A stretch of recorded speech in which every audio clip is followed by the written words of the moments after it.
কোণে দেখা আলো ধারাবাহিকের গল্প এবার এগিয়ে গেল আরও কয়েকটা মাস। হ্যাঁ বন্ধুরা, বিস্তারিত জানতে ভিডিওটিতে একটি লাইক দিয়ে চ্যানেলটি সাবস্ক্রাইব করে সম্পূর্ণ দেখতে থাকুন।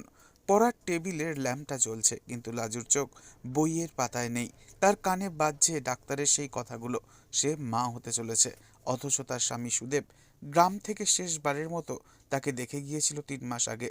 সুদেব অনেক কষ্ট করে লাজুকে ডাক্তারি পড়তে শহরে পাঠিয়েছে।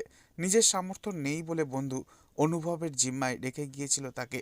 শুরুতে লাজু ছিল কেবলই এক আশ্রিতা, কিন্তু অনুভবের অমায়িক ব্যবহার আর একাকিত্বে ভরা জীবনে লাজু কখন যেন বসন্ত হয়ে এলো। অনুভব জানতো এটা অন্যায়, লাজুও জানতো এটা বিশ্বাসঘাতকতা। তবুও এক বৃষ্টির রাতে সব বাঁধ ভেঙে গিয়েছিল। লাজু কাঁপতে কাঁপতে ড্রয়িং রুমে গিয়ে দাঁড়ালো। অনুভব কফি খাচ্ছিল। লাজু যখন খবরটা দিল, ঘরের স্তব্ধতা যেন কয়েক গুণ বেড়ে গেল। লাজু ধরা গলায় বলল, এবার আমি কি করব? সুদেব তো আগামী সপ্তাহেই আমায় নিতে আসছে।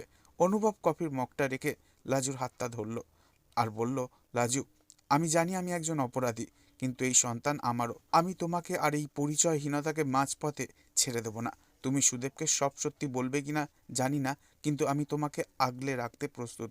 7 দিন পর সুদেব এলো বাড়িতে, হাতে এক ব্যাগ গ্রামের চাল আর লাজুর প্রিয় নারকেল নাড়ু। সুদেবের সহজ সরল হাসিমাখা মুখটা দেখে লাজুর বুকটা ফেটে যাচ্ছিল। সুদেব বলে, আর কটা দিন, তারপর তুই ডাক্তার হয়ে গেলে গ্রামেই তো ফিরে যাবি রে লাজু। আমাদের সব দুঃখ ঘুচে যাবে। এ কথা শুনে লাজু পাথরের মতো দাঁড়িয়ে থাকে। সে জানে সুদেব তাকে দেবতার মতো বিশ্বাস করে। সেই বিশ্বাস ভাঙা মানে সুদেবকে জ্যান্ত পুড়িয়ে মারা। কিন্তু শরীরের ভেতরে বাড়তে থাকা সত্যটাকে তো আর লুকোনো যাবে না। লাজু সুদেবকে আড়ালে ডেকে নিয়ে গেলে লাজু মাথা নিচু করে বলে, আমি তোমার সাথে গ্রামেতে ফিরতে পারবো না। আমি অযোগ্য। এই শহরে আমি শুধু ডাক্তারি শিখিনি, আমি নিজের অস্তিত্বকে হারিয়ে ফেলেছি।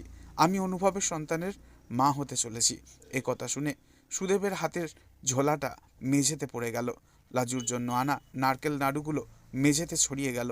সে কোনো চিৎকার করলো না, শুধু লাজুর মুখের দিকে এমন দৃষ্টিতে তাকিয়ে রইল যা হাজারটা গালাগালির চেয়েও ভয়ঙ্কর। লাজু শেষ পর্যন্ত অনুভবের কাছেই রয়ে গেল। অনুভব তাকে স্ত্রীর মর্যাদা দিল ঠিকই, কিন্তু লাজুর ডাক্তারি পড়া আর শেষ হলো না। আর সুদেব, সে গ্রামে ফিরে গেল ঠিকই, কিন্তু সাথে করে নিয়ে গেল এক বুক শূন্যতা আর বিশ্বাসহীনতার এক গভীর ক্ষত। তবে কি দর্শকদের কথা মাথায় রেখেই সুদেব নয়, অনুভবের সাথেই লাজুর মিল দেখানোর চেষ্টা চলছে? নেক্সট আপডেট নিয়ে ফিরছি খুব শীঘ্রই। ততক্ষণের জন্য সাবস্ক্রাইব করে আমাদের সাথেই থাকবেন। ধন্যবাদ।